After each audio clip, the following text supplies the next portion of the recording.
Здравейте, дами! Днес искам да ви кажа, че много от вас стоят в една заблуда.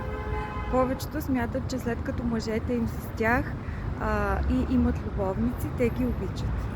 Нека да развенчаем този мит. Според мен, мъжът, който обича истински, той не би наранил своята съпруга.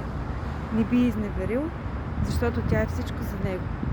Мъжът пожелава жената в първите 3 минути, в които я вижда, да не кажа в първите 3 секунди.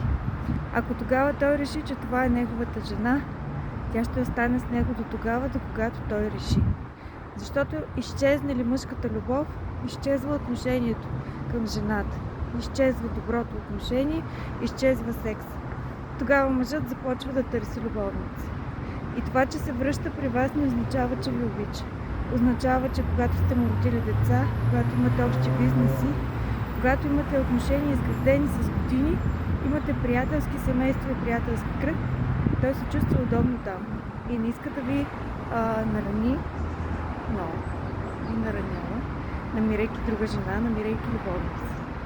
Така че не се заблуждавайте. Не ви обича. Стои при вас заради зависимостта от всички останали фактори.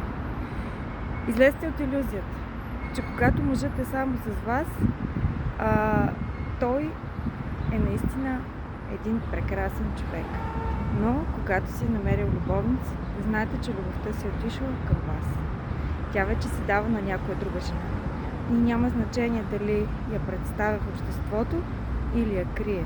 Мига, в който това се случи, означава, че любовта към вас е изчезнала, останала е само, може би, тръпката на приятелство, на отговорност, на зависимост.